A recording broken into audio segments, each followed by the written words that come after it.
আর কোনোদিন খারাপ কাজ করতাম না, কিন্তু এখান থেকে যাওয়ার পর আপনার আমার মুভমেন্ট ঘোরাইকে কথা বলে দেখেন, আল্লাহ ঘোরাই না হয়, ঘোরাই বলুন আল্লাহর শত্রু শয়তান, কথা বল ঠিক না? মহান আল্লাহ রাব্বুল আলামিন পবিত্র কালামে হাকিম ইরশাদ করেছেন পবিত্র কোরআনে সূরা তাওবা 128 নম্বর আয়াত বলেছে, লাকাদ জাআকুম রাসূলুম মিন আনফুসিকুম, যে তোমাদের মধ্য হতে আমি একজন রাসূল প্রেরণ করেছি। সুবহানাল্লাহ। এই প্রেরণের মাস হলো রবিউল আউয়াল মাস। সুবহানাল্লাহ। শুধু তাই নয়, কোরআনে আরেকটি ওমা আরসালনাকা ইল্লা রাহমাতাল লিল এই আলামিন মাসি আগমন।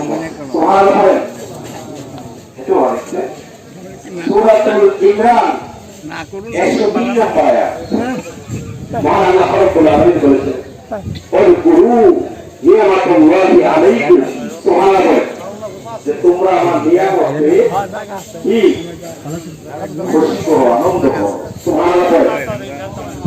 আরেকটি আয়াত পবিত্র কালামে হাকিমে, কুল্লা আসআলুকুম আলাইহি আজরা, এখানে কুল বিফাদলিল্লাহি ওয়া বিরহমাতিহি ওয়া বিযালিকা ইয়াফরাহুন ওয়া খায়রু মিম্মা ইয়াজমাউন। সুবহানাল্লাহ। এখানে আল্লাহ পাক কি বলছে, যে তোমরা আমার নিয়ামতে নির্দিষ্ট সময়